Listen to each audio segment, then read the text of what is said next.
Assalamualaikum warahmatullahi wabarakatuh. Kembali lagi di Celengan channel yang membahas tentang budaya, sejarah, adat istiadat, dan pusaka yang ada di lingkungan sekitar kita. Pada kesempatan hari ini membahas lagi tentang pusaka tombak. Tombak ini saya dapat kurang lebih 1 minggu yang lalu dari teman. Ini salah satu tombak yang pamornya adalah pamor yang saya harapkan, yang saya idam-idamkan, dan yang saya cita-citakan juga, yakni tentang pamor Junjung Derajat. Nah, sebelum kita membahas lebih lanjut, kita bahas dulu ini tombak. Panjangnya kurang lebih dari bilah sama peksiknya kurang lebih adalah sekitar 30 sampai 40 cm. Tombak ini ada yang bilang dapur Bliring, ada yang bilang dapur Sujen, dan ada juga yang bilang dapur Pleret. Tapi saya pribadi cenderung ke dapur Pleret karena beberapa kriteria. Kalau Bliring dan Sujen itu bilangnya kurang besar, kurang besar lah. Ini sangat ramping dan praktis, dan ini juga ada seraweannya. Dan uniknya pusaka ini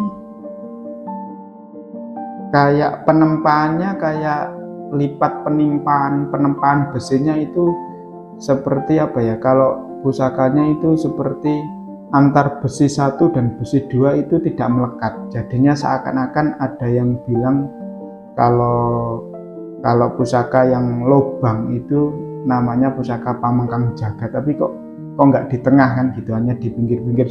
Ketika saya amati itu antar besi 1 dan besi 2, mungkin material besi, entah itu dari jenis besi apa, karbon apa, itu tidak sepenuhnya melekat. Ya, kalau saya cenderung ini pusaka ini berdapur Pleret, ya, pusaka Pleret. Karena pusaka kalau Bliring pasti ada sogoannya, ini enggak ada sogoannya. Bliring pasti ada sogoannya, dan Sujen juga ada sogoannya, tapi sogoan 1. Kalau Bliring sogoannya 2. Ini geliger sapi ada geliger sapinya. Terus ada namanya seraweannya juga ada. Ini pusaka berdapur Junjung Derajat. Keren pusakanya.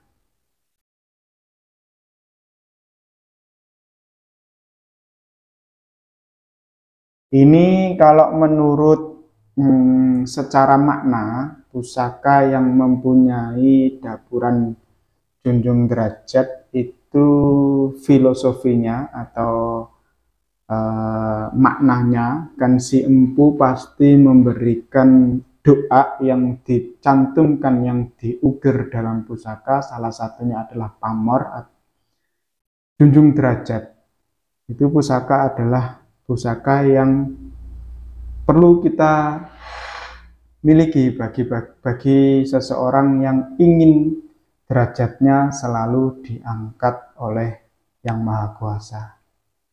Ini si empu mencurahkan isi doanya di dalam pusaka ini dengan sebuah pamor Junjung Derajat. Makna dari Junjung Derajat sendiri adalah kenaikan pangkat dari tahap 1, tahap 2, tahap 3, dan seterusnya sampai ke paling mentok, ya, paling mentok apa sih takdir pangkat jabatan seseorang tersebut.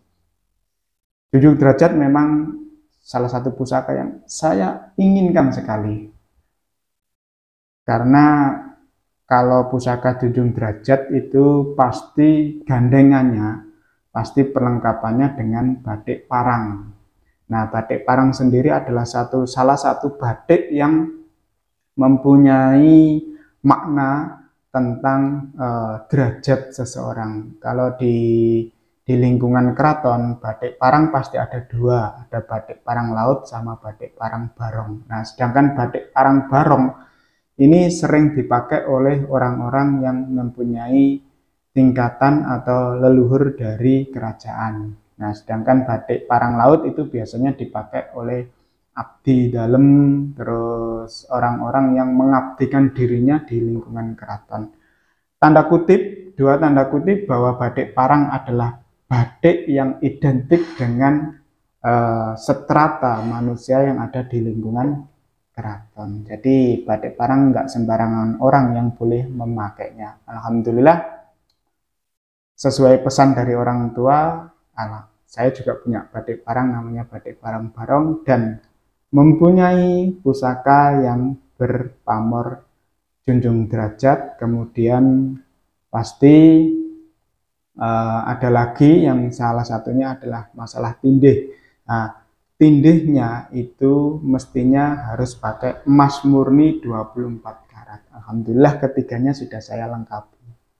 Tinggal berdoa dan berusaha kepada Yang Maha Kuasa. Takdir yang menentukan memang Yang Maha Kuasa, tapi usaha dan doa perlu kita panjatkan. Gitu. Oke teman-teman, ini dapur, kalau saya cenderung dapur pleret dengan pamor junjung derajat. Estimasi tangguh pusaka ini nggak tua-tua lah banget, kayak cenderung pusaka di era-era apa ya, kerajaan Mataram Islam ya, sekitar 700 sekitar ya 800 sampai 700 tahun yang lalu. Nanti di era-era Mataram, jaya-jayanya kerajaan Mataram Kesultanan. Oke teman-teman, ini salah satu pamor yang saya harapkan, alhamdulillah. Tapi sayang, enggak pusaka keris, melainkan dapatnya pusaka tombak. Dalam seni bela diri atau dalam seni perang, memang tombak adalah salah satu senjata yang pertama kita pakai untuk menyerang lawan kita. Biasanya kalau di segi peperangan, senjata yang paling utama adalah tombak, kedua pedang, yang terakhir baru pusaka atau senjata pusaka keris. Karena keris identik dengan senjata tikam. Tombak, kalau tombak sudah lepas, baru kita menggunakan pedang.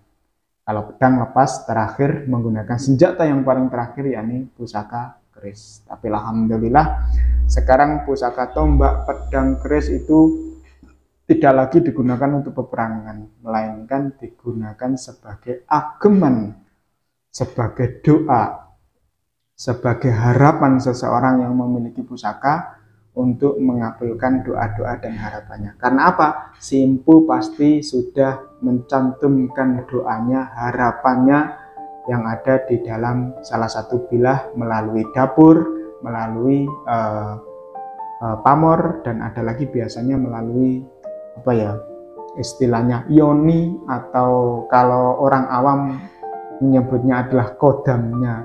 Tapi semua pusaka pasti ada yoninya, ada, kalau saya bilang kodam itu terlalu mencolok ya, terlalu kasar. Pasti ada yoninya. Karena apa? Si empu menggarap pusaka itu tidak sembarangan orang, melainkan benar-benar melakukan proses yang sangat panjang sampai 1 tahun, 2 tahun dengan proses tirakat dan lain sebagainya. Keren teman-teman, pusaka tombak berdapur pleret dengan pamor junjung derajat, pamor pengharapan, pamor cita-cita, pamor mempunyai makna suatu harapan, cita-cita bahwa pangkat seseorang pasti akan dinaikkan derajatnya, namanya junjung derajat. Banyak sekali pamor-pamor yang mempunyai tujuan kenaikan derajat. Salah satunya adalah pamor junjung derajat ujung gunung, juga mempunyai makna kenaikan pangkat jabatan. Tapi semua itu tergantung Yang Maha Kuasa. Kita tinggal berdoa, berusaha dengan sebaik mungkin. Apa yang kita laksanakan, apa yang kita lakukan, insya Allah Tuhan tidak akan menyia-nyiakan hambanya yang sudah berusaha berdoa dengan niat baik, tanda kutip dengan niat baik ya. Kalau niatnya buruk, ya kita tahu sendiri, peribahasa bilang buah yang busuk itu akan jatuh dengan sendirinya. Oke teman-teman, sampai jumpa di video selanjutnya. Jangan lupa dukung terus Celengan Channel yang membahas tentang budaya adat istiadat, sejarah, pusaka, burung perkutut, dan hobi-hobi yang lainnya yang ada di lingkungan kita semua. Sampai jumpa di video selanjutnya. Wassalamualaikum warahmatullahi wabarakatuh.